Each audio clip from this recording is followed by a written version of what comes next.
Don't know why, but I'm scared. I feel scared. I normally don't. I'm excited for it, but... No, I mean to do this. Oh, right. Welcome back to the Start, Build and Grow podcast. Today I'm sitting down with someone who runs one of the most recognisable spots in Elgin's bar scene, Callum McWilliam, manager of Against the Grain. If you know the place, you already know it's built its own community, rotating taps, branded merchandise, and the most dangerously addictive sausage rolls you'll ever find at a bar. Callum's taken a business with history, added his own flavour and kept it profitable during a time when hospitality margins are tighter than ever. So today we're getting into how he thinks, how ATG makes money, and what actually goes on behind the scenes of running a bar that people are weirdly loyal to. Let's get into it. Callum, it's great to have you on the show. Thanks for having me. I think Pleasure this to be is here. the first time you've seen me sober. Well, certainly the first time out of the bar, you know. Yeah. Not used to being on someone else's turf, I guess. So, yeah, new experience. Yeah. Looking forward to it. Cool. So let's get into it. We're going to start with talking about the identity of Against the Grain and what makes it Against the Grain. So for anyone who hasn't been into Against the Grain, how would you describe it? Against the Grain, bright yellow building from the outside. On the inside, cozy little rustic creche for beer, whiskey lovers. Specifically those that want to try something different, perhaps. There's an immense amount of different whiskies, beers, and other spirits alike to try, and that's what we're all about. Yeah. Certainly a cool place. I'm in there probably a lot more than I'd care to admit. Well, I'm certainly in there more, I guess. Well, this is true. So you've had a few different managers come through in Against the Grain. How have you put your own stamp on it? Well, I like to think I've combined parts of the previous two managers. I actually knew them and still know them very well. Both, funny enough, two good friends of mine. So when I actually took over from the previous, I said, we're kind of jokingly, I was like, we're kind of keeping it in the friend group. So the first manager, also another Callum. There's loads of us. But he was a very creative guy, super fun, very chatty, very knowledgeable of his beer. The following manager, Josh, super organized, cool, calm, collected. Again, just a really charming, pleasant guy to be around. Again, knowledgeable, perhaps more of the whiskey side of things. Okay. So when I came in, it was kind of just like a true mashup of both of those again, keeping everything in order, trying to be as organized, but still kind of organized behind the scenes, but out front just super welcoming, warm, chatty, and try to be knowledgeable as much as I can on all the products, which can be a challenge. It can also be a lot of drinking. So, yeah, you're certainly knowledgeable. You've given me some very good recommendations. I try to give some good tips. Yeah, hopefully it's not just all waffle. Not trying to back it. Despite it being a beer-focused bar, you've got quite the collection of whiskey. Would you say you're more passionate and knowledgeable when it comes to whiskey or beer? Difficult question. I would say I'm more passionate on. I think I'm gonna go beer actually. Although you're talking like a 60-40 split kind of thing. I'd probably swap sides of that fence. Yeah. I mean, they both have an interesting background history. Oddly enough, the two things, beer and whiskey, they start their life exactly the same. It's the same grain, same kind of starting procedure. They just go their own direction. One ends up in a barrel and ages. Beer is for consuming now, enjoying in the moment. It's interesting. I didn't know really anything about beer other than there's Budweiser, Corona, and Peroni before I came in, and then you introduced me to fruit beers. Yeah. How does that work?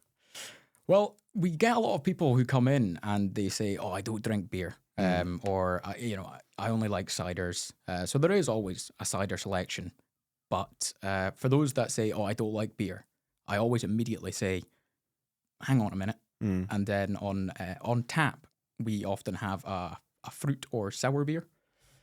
Sour beer is kind of its own thing. It's truly its own category. It's not made in the same traditional sense of a normal beer like a lager or an IPA. So, yeah, like I say, usually very fruity, a little bit sweet, which a lot of cider drinkers or non-beer drinkers tend to actually appreciate a bit more. Yeah. So, yeah, immediately give these people a sample of that, and then you just see on their face where they're like, oh, all right. And then from there, you hopefully start them small, maybe just a third of a pint, and then introduce them to the bottle selection, and from there, their horizons, I don't know what the right word is there, but yeah, immediately they're kind of drawn back and they're happy to choose. Yeah. Well, it's certainly taken my fancy. I was never one for beer, and you introduced me to the fruit beer, and that was... Yeah, I think we got you on cherry beer, apple beer. Yeah. I've Strawberry beer. Tried a fair amount now, yeah. All Peach the fruits. beer. I think have we given you an actual beer No. yet? Nah. I don't think so. We'll get there. We'll get there, I'm sure, at some point. So when you took over as manager, what was one thing that you cared about the most? And that's maybe quite an open question. So taking over as the manager, what was something you really wanted to see happen in the business as you put your own stamp on it? Well, when I was actually sat down having a chat with two of the co-owners and directors before I started the job, I'd said about getting an online presence together, but my main thing was just consistency.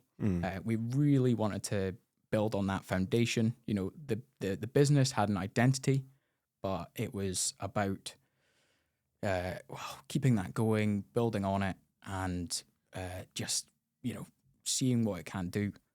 And for me, I'll be starting my 4th year, so in that kind of 3-year period anyway, we've done quite a lot, I think. Yeah, definitely. So kind of more focused on building the brand and the name around the business. Yes. Yeah. Going back to that, I mean, I certainly wanted to relaunch the merchandise. The first manager, like I said, very creative guy, very artistic. He would do his own designs, and I always wanted to.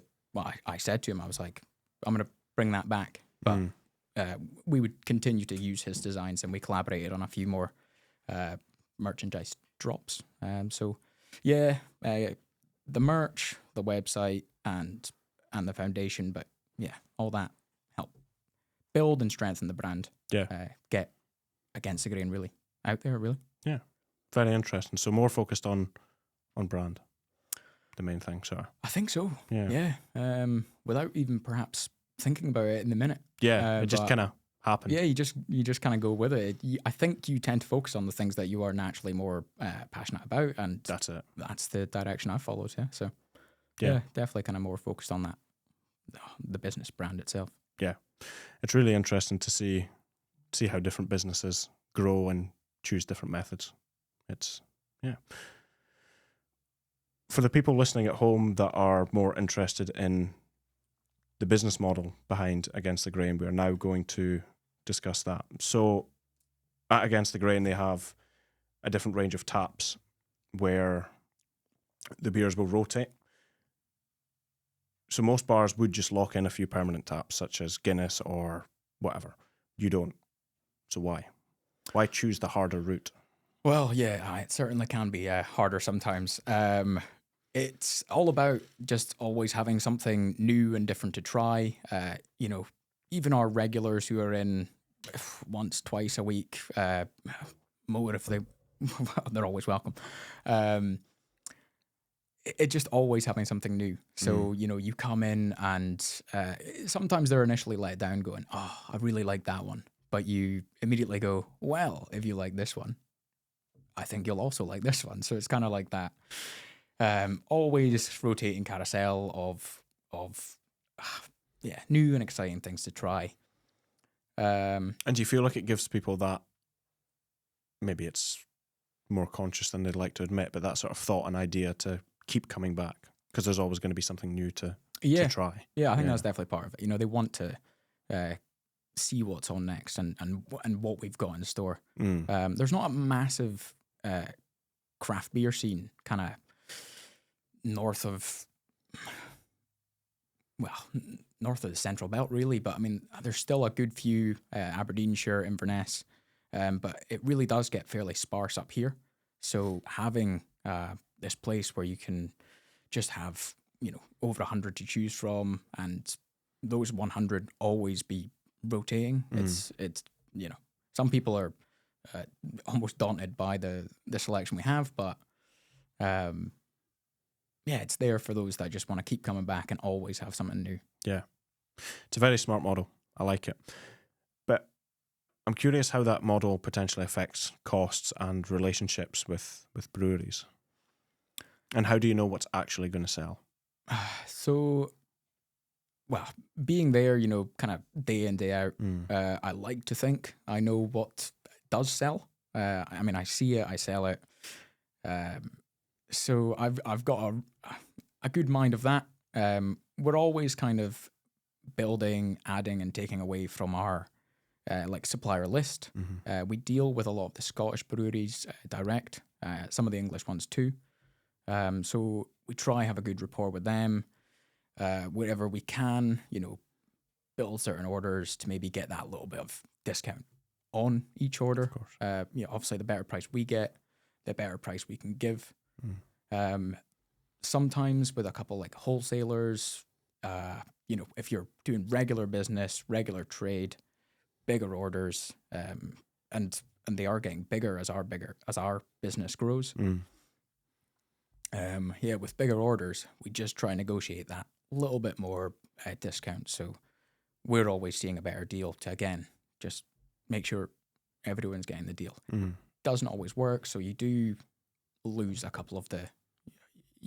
or drop a couple of suppliers here and there, because and that's the thing. I mean, they're in a tight spot too. They're obviously trying to make their business profitable, but for us in the scale we are, sometimes you have to kind of cut your losses and maybe not take this brewery in or go to that wholesaler. But we're in a lucky spot where there is, I think, over 2,000 breweries in the UK, and we don't have access to probably even half of that.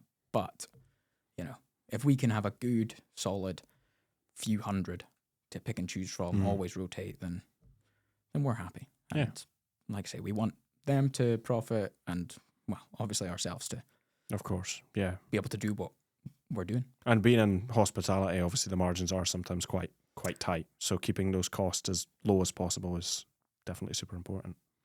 Yeah, I mean, almost kind of controversial to that. I mean, I do think sometimes that like the margins in a few like restaurants and places I've worked in, the margins are actually typically quite high. Okay.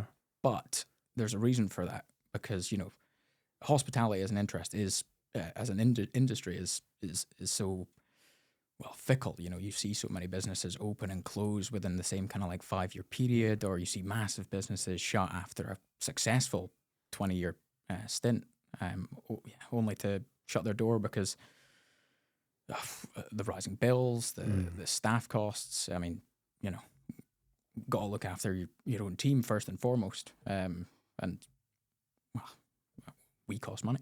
Of course, yeah. It's an industry that can't really function without staff. I know. Like, it's not something you could really do on your own. No, I mean, in hospitality, the people are the most important thing. Yeah. You don't have a restaurant without the cooks. You don't have a bar without the barman. There's no community. There's no personality. It would just be a building otherwise. That's it. So back to the topic of merchandise. You sell hats, hoodies, beanies, you name it. Why push merch as a bar, and is it profitable? Merchandise, definitely profitable. Again, it's just about getting your costs, margins right. Again, you know, I'm a firm believer of I hate to see a t-shirt more than £30. I hate to see a hoodie more than 50, to be honest. Yeah. Shoes, I mean, not that we've done branded shoes, or I don't plan to do bright yellow ATG shoes yet anyway, but the price of trainers, man, it's crazy. But yeah, again, it's just going back to that, the branding. It's a real satisfying thing when you see a handful of people all in the ATG t-shirts around town or even further afield. We get photos in from former regulars or customers we've had in once or twice all over the world. They send us in photos. I think well, to my knowledge anyway, the ATG t-shirt that is furthest away is in New Zealand, and I'd like to name exactly where he is, but I'm not sure. But an old regular, yeah, they moved over there, New Zealand, and sent us a photo. Very scenic. I think I'm pretty sure we shared it on the socials. But it's really cool to see the t-shirts in Belgium, Germany, Australia, Singapore. We've actually had once. So yeah, it's a bit of fun, really. Like I say, collaborating with an old friend of mine to design the new merch, release it, and people are always looking for Christmas gift ideas, and you were saying, we've built this community around us, so it's nice for them to have a piece of us, I guess. And it's good because it's almost like this. It's a form of marketing, really, because people are walking around wearing your brand. Yeah. And then people will remember it. Well, that's it. Yeah, it does. And you're making money for them to do that. Without even thinking about it, that's it. Everyone is around, well, locally and not so locally, marketing, repping against the grain. So that's it. That's really cool to see. It's definitely a really smart addition to the main business model. It's something I've thought about. Like, obviously, I'm wearing a Nightingweb hoodie, but coming out with merchandise. But I would want to give it away for free because I don't think people would buy it just because of the nature of what our business is. But no, I think that's awesome that you've got people all over the world wearing branded merch from a bar here in Scotland, here in Elgin. Well, that's it. And saying about giving the merch away for free, we our recent quiz night, we had a group of 4, and they won our latest edition of the ATG merch. So we do kind of, if we can afford to, there'll be some t-shirts given out, and obviously to all our own team, kind of on the house. Of course. We've got to be repping our own business, can be. Definitely. Yeah. Let's talk about the snacks in the business. You sell sausage rolls, nuts, I think like rice crackers, all of this sort of stuff. I'm not complaining. I absolutely love them. But why run that as part of the model? Has it been there since day one? I believe so. At least a very kind of small offering at the beginning. Every real kind of pub. I'm meaning the place where there is just a few bars on tap, a couple of regulars on the stool, at the stools at the bar. You've always got to have something. I think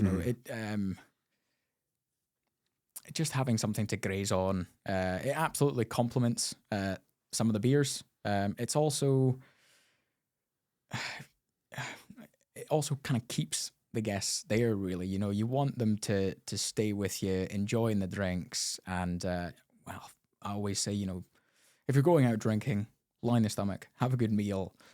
But these little snacks, just a little intermittent thing, like I say, hopefully pair with the beer. You'll hear salty things make you thirstier. There is that business element to it. I've seen the business model where they they put a bowl of nuts on every table for free to make people drink more. I would love, not exclusively to make people drink more. No, of course. But I'd love to actually offer that. I'm a big fan of, in Germany, many of the Mediterranean countries also, but I was in Berlin not too long ago, and they do exactly that, like these lovely little kind of chili coated salty nuts on the table, and they just top you up as and when, That's great. free of charge. And I think that's great because you are just more inclined to stay for more. Of course. And it's also just quite a friendly thing, nice offering. So it's just, I'd love to do that. It's a very British thing, I think, for everything to come with a price. Yeah, definitely. Or maybe just like, maybe Western, British American, the capitalist idea. Nothing's free. But no, again, snacks, try to keep the cost low. Certainly small margins on those. It's purely as a gesture of goodwill, essentially. Yeah. Against the Grain feels like the only bar where you could go in for a pint and walk out with a hoodie and a sausage roll. Go in and leave fully kitted out, t-shirt, hoodie, hat, bag of crisps, and a 6-pack carrier. A 6-pack carrier. Got exactly. Yeah, because you do take out as well, don't you? Yeah. How many?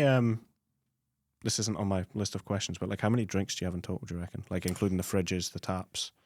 So whiskey. The fridges, if I'm right, can stock 170. How many fridges do we have? 1, 2, 3, 4, 5, 6. So I'm going to go very specific and say it's 176 different beers we can have in the fridges. You're then going to have the 10 beers on tap, which are usually all different. We sometimes do have something on tap that's also in the fridge.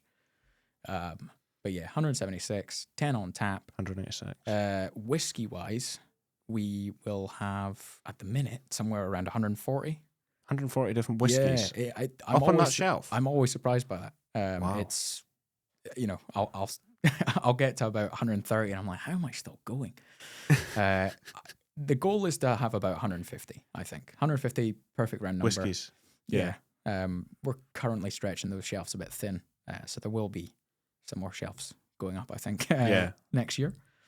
But 150 is the goal. Like I say, around 130 to 40 right now. So in total, you're looking at kind of, for the gins and other spirits as well. Yeah, you've got all that as well. Yeah, we're talking near kind of 300 products, I guess. Yeah. Plus the nuts, the crisps, the sausage rolls. Yeah. So you can mix and match however you like. However you like. Unlimited options. Let's talk now about margins, money, and keeping the business alive. Because, as you just said a minute ago, a lot of hospitality businesses after 5 years, sometimes even less, will shut their doors. And you've been going since 2018? 2018. 2018. Yeah, July. Yeah. So let's talk about that. Every bar owner that I've spoken to talks about margins getting crushed. So how are you handling the rising costs without pricing people out? Going back to what I said earlier is, where we can, we will absorb that.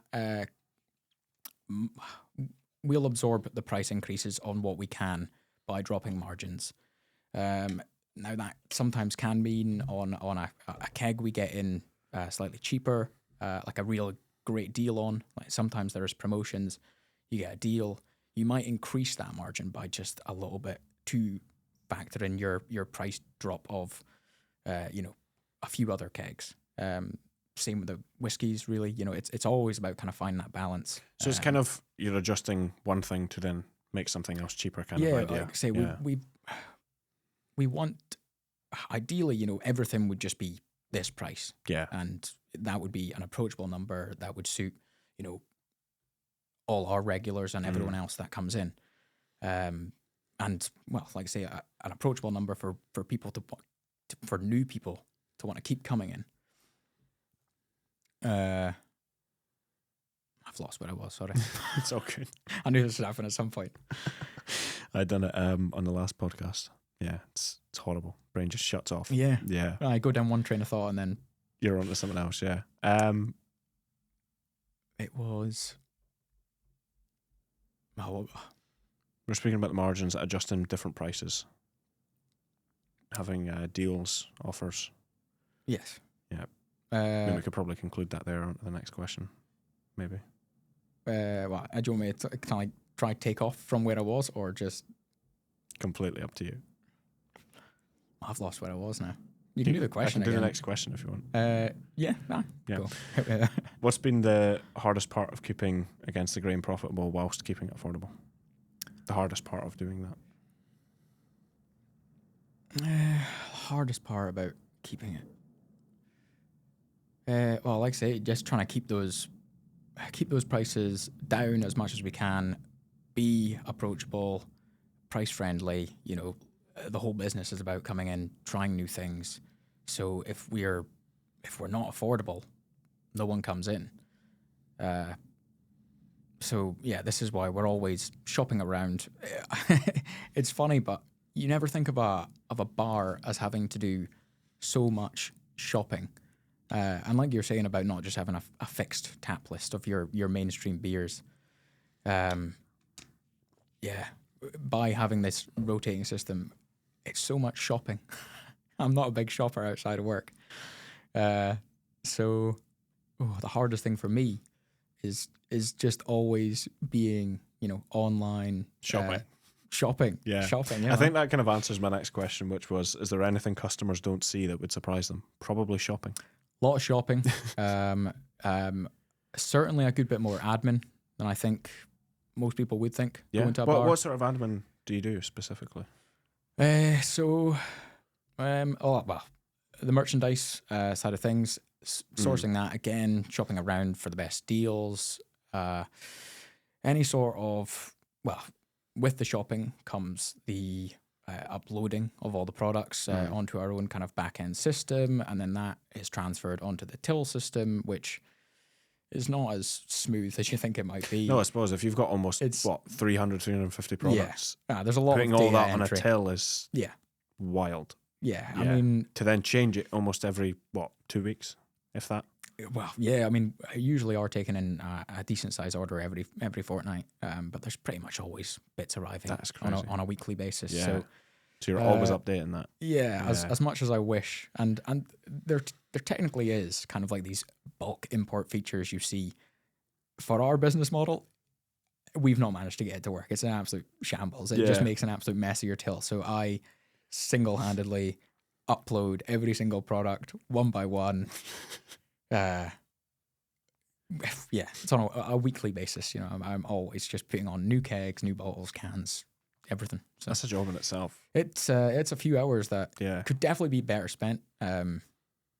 Which is we're working on that. We're working on that. Yeah, sure you'll get there. So let's talk about growth and the future of the business. What's the vision for the business Against the Grain moving forward? Continued growth. We recently had a refurb back in January. I'm sure you know. Yep. But for anyone that kind of hasn't, our capacity literally doubled. Really, same space, just much better usage, bigger bar area. Everything I feel just makes a lot more sense the way it is now in its orientation. So yeah, the vision for the future, just regular maintained growth. This refurb and any little bit of work that comes off of the back of that over the next 2 years is all about making Against the Grain, like this site, our kind of home base, making that as strong and perfect as possible to hopefully, in the future, maybe have a second or a third. It's all about, getting this place absolutely bang on in order to just emulate that exactly in another town, city, wherever it is. And hopefully from that, build a franchise, build the brand more, really get the name out there. Which does go on to my next question, which was about opening, a second location or franchising. But before that, I'm going to ask, in terms of your growth, certainly in the last 4 years that you've been with Against the Grain as the manager, would you say it's been steady? Would you say there's been severe peaks, or is it just consistent? Would you say? You know what? This year, and got to be incredibly grateful and thankful for it, because take November for example is usually a drop. Usually, one of those troughs, rubbish month. But we had a good November, and this year post refurb, it really has kind of just been slow maintained growth. Touch wood. Next year, same story. Just continuing to level that up, do as much as we can. Have you got anything specific in mind to keep growing the business? Well, yeah, we're going to have a little bit more work done in January, but it's mainly kind of behind the scene organization, really. Just the boring stuff, putting up new shelving and basically just improving the flow of things, more for the staff side of things. Out front in the bar area, there will be some aesthetic touch-ups and some kind of functionality improvements, but little things like that, and what I think that shows is passion from the owners, the directors, because it's them that are actually coming in, working on it themselves. Yeah. We do get some trades in, some friends in to help out with the labour and that, but the vast majority of the work on the place and that refurb was, against the grain team, really. Yeah. It was us, and I did my little part, but it was mainly them. Yeah, it's really powerful to see directors getting down and doing that sort of work. Yeah. What do you do in terms of marketing aside from hoodies, merchandise, like social media? Are you on there much as a business? Me, probably spend more time than I'd like on Facebook and Instagram. Against the grain, we're present on Instagram, Facebook. Well, you can get hold of us on WhatsApp too, but we've also been working on no TikTok. I don't know what I do on it. I don't think your target demographic are on TikTok. No. Although you'd be surprised. I think a lot more people than you think are on TikTok, and I think it is a great marketing tool. But kind of as much as I want to see the business grow, I just can't. I can't hack it. It would just be another thing for just doom scrolling on, wasting time. That's exactly it. Time that could be spent putting products into a till. Well, yeah, Christ, yeah, that's it. Yeah, you don't have time for TikTok. No time for TikTok. So yeah, aside from the regular socials, we launched our own website earlier this year. We're constantly another thing I'm uploading to, another bit of admin, putting the products on that and our events. So the website is a nice place where you can visit and see. Hopefully once I've fully fleshed out, is absolutely everything. What's in the fridges, what we've got behind the bar, some whiskey promotion and the upcoming events. So what 2026 is going to be from the get-go. It's like, oh, I fancy that. Add it to the calendar, get it booked, whatever. Yeah. What kind of events? Just like quiz nights, these sort of idea? So our kind of our main two events, we have the Whiskey Wednesday, in the name, always on a Wednesday. It's not like a fixed first or last of the month. Whiskey Wednesdays, we collaborate with, distilleries, independent bottlers, where, a representative from said company will come in with a lovely selection of drams and really just kind of talk you through the history, the story of, whichever distillery it is, whilst, we have ourselves some solid drams. The last Whiskey Wednesday we had was with Royal Bracklaw Distillery, and they kind of, I would say, spoil us. That was a real treat for everyone that we had attend. It was a Whiskey Wednesday is just £20 a head, usually about kind of 5 drams. Good deal, to be maybe fair. A wee bonus. Yeah. Well, that's it. But with this latest tasting, the accumulative amount of the bottles would cost you probably just shy of like $2,000. So it was like they're opening, well, let's just say £1,500 worth of whiskey to share amongst everyone booked in For £20 a head. for £20 a head. That's a very good deal. And very good. hopefully we continue to get some lineups like that. Yeah, definitely. Yeah, that's a lot of it's big boots to fill, but we're not saying we need that lineup every time to any distillery listening. Yeah. But no, they're good fun. So Whiskey Wednesday, and then our other kind of consistent event is the quiz nights, hosted by myself. Another bit of admin is coming up with the quizzes. Do you use ChatGPT for it? Not at all. Not actually, at all. No. I was asked as well, why don't you just take quizzes off online? But if you're like me and now and then can't sleep until like 3 a.m., you you do these stupid things. You sit up and do random quizzes on your phone. This is why they hired you. Yeah. So I know, and I know there's a lot of people out there that do all these random quizzes online, and chances are they've heard this question 1,000 times, whether they heard it from another quiz night or just online on doing it at home their phone. Yeah. But it's more fun for me to actually have that originality. Yeah.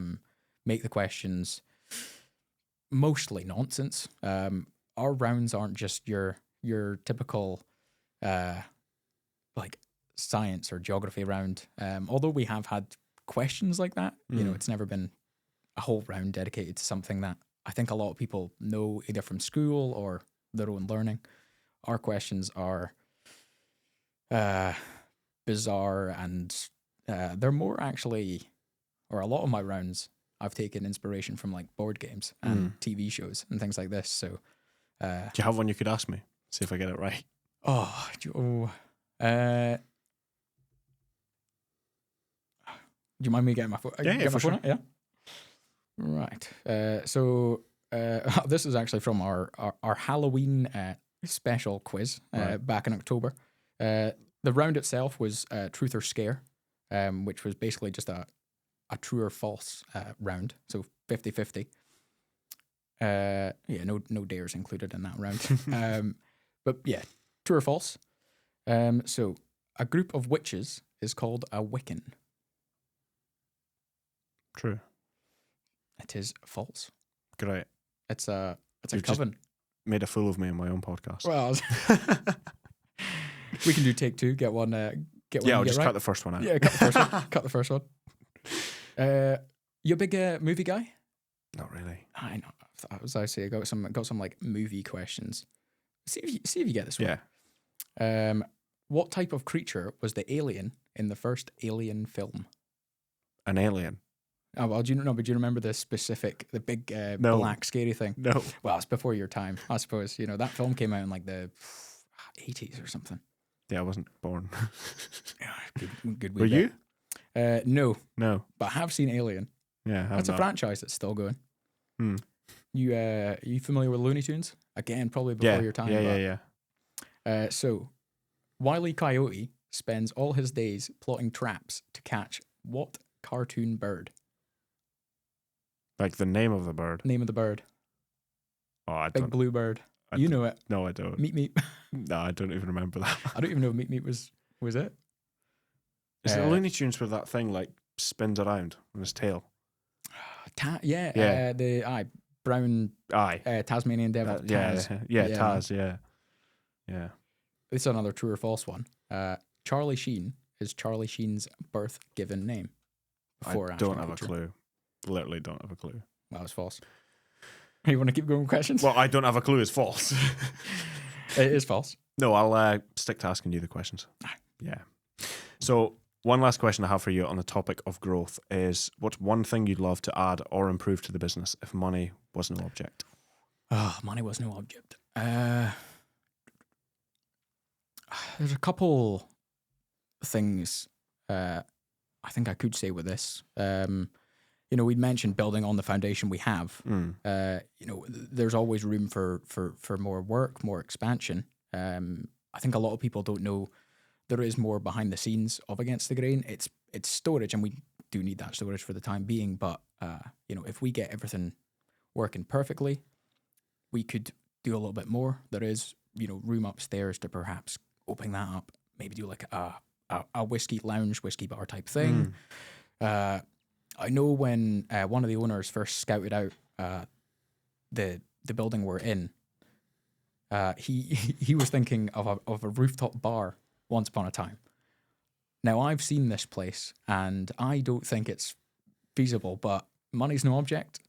A rooftop bar. Rooftop bar, maybe. It's Elgin, I don't think it's the greatest. What about the seagulls?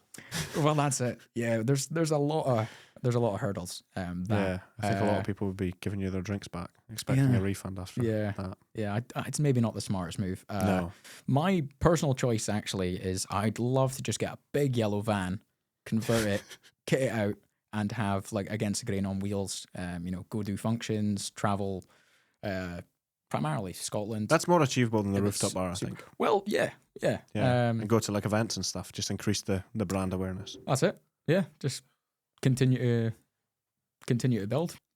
We were talking about the growth of Against the Grain and how you plan to grow it and things you would like to do, such as have a big yellow van that drives around, which is definitely a good idea. Just maybe avoid the rooftop bar. Just before we close off the podcast, I want to get into the quickfire round where I'll ask you about 6 or 7 questions very quickly, and you just give short, quick answers that come to the top of your head. Can do. What's the best beer that you've had on tap at Against the Grain? Oh, that's difficult to say. You know what? One that was truly superb and like lethal at the same time. It was a good high ABV beer, but it was an espresso martini stout. Now this was somewhere in the region of about 10%, but it drank like something kind of half that ABV. So it was modish, sweet. It wasn't like a bang on espresso martini, but just smooth. Tasted of coffee. Chocolatey. Had some coffee. Yeah, had some coffee. I've never gotten that. Why would you want to mix coffee with alcohol? Man, they say not to. They literally say not to. But yeah, caffeine and alcohol. But Buckfast. You should start selling that. What's the worst delivery disaster you've ever had? I mean, so we do get a few, especially this time of year. We get some orders via pallet. Now, like I say, we order from all over the UK and further afield. And when we get a delivery up from England, it goes to a courier, to a pallet service, to us. Now, when you have delivery instructions with the brewery, the people you place an order with, it translates, but eventually it gets either muddled or just lost or forgotten about because, they're understandably busy. But some days I'll have a phone call at like 8 a.m. Bar doesn't open till 4. I'm usually in from about 2 o'clock for these kind of things, for the admin and deliveries. So usually try to time a delivery between those hours. So it's understandable that it's without those. But I'll just get a phone call at like 8 a.m, being like, I'm outside. And I'm like, I'm not. And, I'm not there. I'm not going to be there for, I need like half an hour if I just get out of bed right now and sprint down. It is what it is. But the truly worst experience was a guy was offloading a pallet and it full on just capsized. A lot of products smashed. The guy was super apologetic and lovely about it, but I then, because it was at the bottom of the street, I had to just clear up a mess down the bottom of the street and then haul what was left up to the bar. and even the broken stuff, I have the responsibility to clean it up and then just take it to the bins and deal with that. Did you get like, I don't know, like an insurance thing or a refund? Yeah. Well, partial refund on the distillery and on the order. Yeah. On the delivery. Yeah. That's crazy. Yeah. Covered everything that was broken and damaged. So yeah, that was it was all right, but that was not how I wanted to start that day. No, I can imagine. What's one brewery that you'd love to partner with? So a couple options for this. We've got the international one that I think truly makes sense. We've got the big bright pink elephant on top of our fridges. That is the mascot for a brand called Delirium. So the brewery itself, and I'll hopefully pronounce this right because it's Belgian, but it's Heuge Brewery, and they're known for Delirium Tremens specifically. It's their their flagship strong blonde ale. I think you've tried their cherry one, the Delirium Red. Kind of looks like a ceramic bottle, pink cap. Yeah. It's got the elephant on it. Yes. Yeah. So that cherry beer, that was the first thing I really fell in love with when I started drinking it Against the Grain when it was the first manager. So I think it holds kind of a significant memory for me. 2 of the owners have actually been and visited the brewery. So it was them who took back the big elephant. Don't know how they got it in the suitcase. Might have to buy its own seat. I don't know. But they've been, so it's significant to them. I think we've always stocked it. The founding owner, probably one of his favorite beers, and there's a few regulars that like it too. So Yeah. a Delirium event collaboration would be great. But another point I wanted to make was, we've got great breweries around us, and we've worked with Spey Valley, Speyside, at various events we've done. We've done the bar at Distilled, which is more like a whiskey festival that takes place at the town hall every year. In Elgin. Yes, Yeah. in Elgin. So where are they going to do that now that the town hall's... Well, it wasn't on this year for that reason. I believe they looked for other venues, but it wasn't. They didn't find anything suitable. They wanted it to be in Elgin because we are kind of like the heart of whiskey, really. Yeah, of course. A lot of our neighbouring towns are kind of happy to come into Elgin. There's a lot more bus routes to kind of get there and back. Like Craigellachie, great place for whiskey, but you couldn't really have an event there as much because the buses are sadly not there. Taxiing back and fro, expensive. Yeah. So no, Elgin's a perfect place for it. And they just didn't find anything else in Elgin. So hopefully back next year. I don't think the town hall is going to be open then. So hopefully more planned to expand with that. But collaborated with Spey Valley and Speyside for these kind of events. What I'd love to do is perhaps kind of collaborate with someone like the newly reopened Rothes Brewery. Okay. In Rothes, in the name. I wondered if it'd be Aberlour. So they've started their own kind of core range of beers. It would be great, say, on our 10th anniversary to collaborate, do our own ATG beer. Our own brew where we work with them, our own recipe, and a small batch, but add fruit to the mix. Take all the kegs, throw in some fruit, make a cherry beer. Yeah. I would play around with it, make it funky. I mean, it can't be.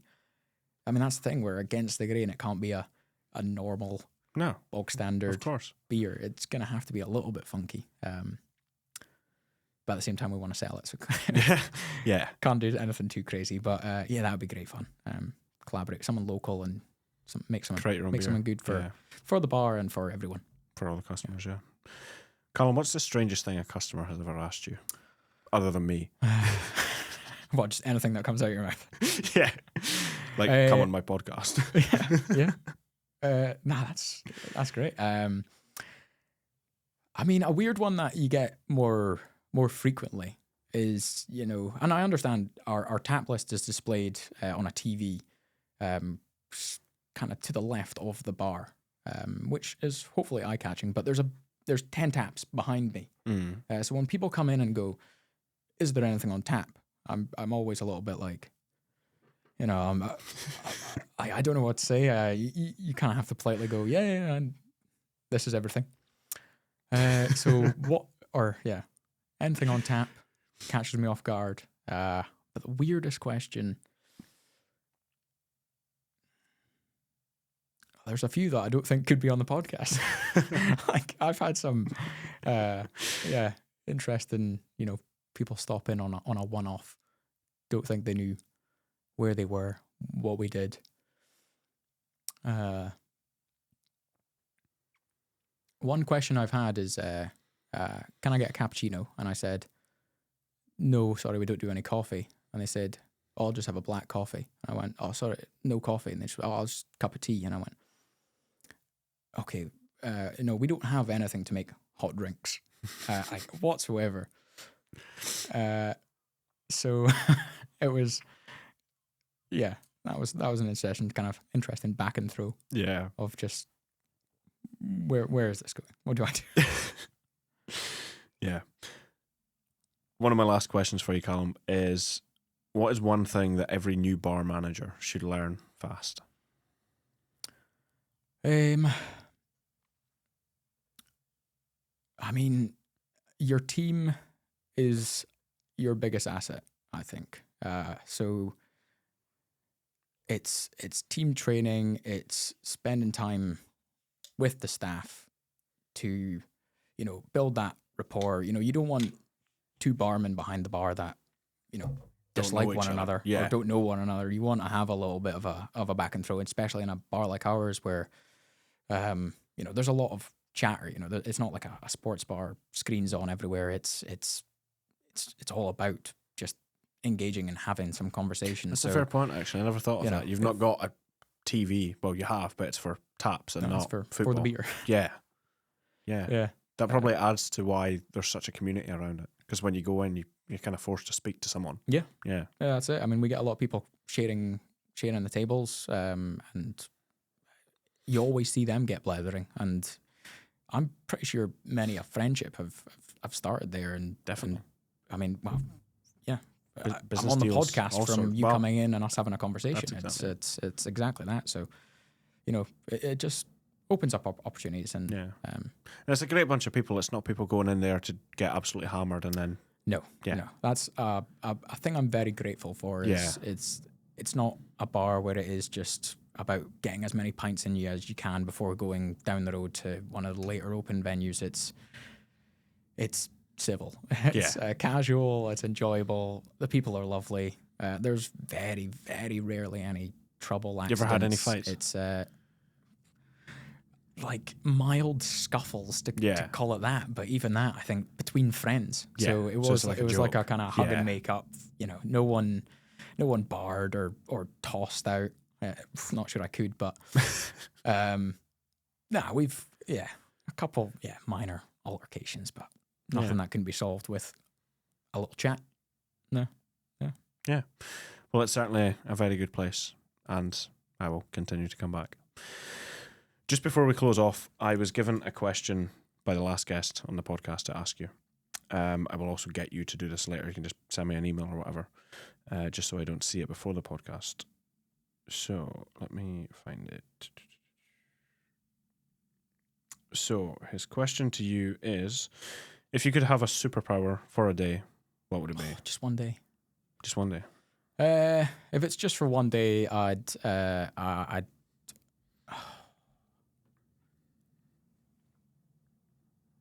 was immediately going to say fly. I'd just love to fly around. Just for one day? Yeah. Where are you going to go? No, but that's what would suck, because imagine you flew to another country. And then you were stuck. And then you're like, I've got to buy flights now. But I mean, who wouldn't want to fly? It would be really cool.